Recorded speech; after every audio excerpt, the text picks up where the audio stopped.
Bueno, pues és un mes dels proveïdors en el qual l'administració té un deute, nosaltres tenim una herència i que l'hem d'assumir. Aquí nosaltres tenim per donar solucions, evidentment, però primer, com hem dit sempre, necessitant saber quin és l'estat de comptes.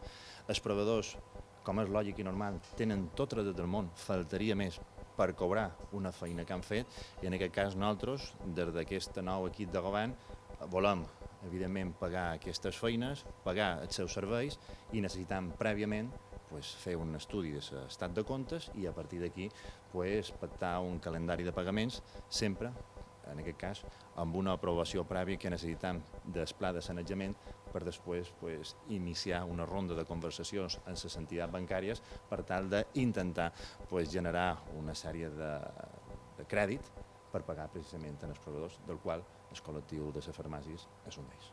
Pues mire, ahora mismo, ayer tuvimos la información de que el director de IB3 presentaba la dimisión. Nosotros li volem donar les gràcies al senyor Pedro Terrassa per tota la feina que ha fet a IB3. És una persona que ha estat involucrada en el màxim durant aquesta etapa i, evidentment, hem de respectar la seva decisió de donar un pas cap a un altre projecte, un projecte que per ell és emblemàtic i que ell estima, com és el cas del projecte de Mallorca, i a partir d'aquí del que se tracta és d'entre tots intentar trobar la persona que sigui la que en aquest cas haurà de liderar el projecte de la televisió autonòmica. O sea que de momento no barajan ningún nombre ustedes. No, evidentemente, si supimos la dimisión ayer hace unas horas.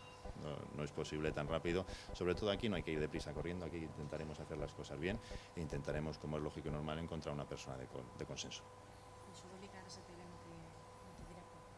O no sé si el govern es planteja fer un organisme... Això vol dir que Satele continuarà de la mateixa manera fins ara perquè tenim uns equips tècnics i uns professionals que sabran fer la seva feina com l'han fet fins ara i que, a més, el senyor Terrassa i jo personalment m'ha dit que està a la disposició del govern fins que trobem aquella persona i, evidentment, ell des del punt, en aquest cas, d'un nou projecte que, torno a repetir, que respecta absolutament, que agraeix la seva col·laboració i implicació durant tot aquest temps i que ara, entre tots, intentarà trobar aquesta persona que ha de ser la directora de la televisió autonòmica.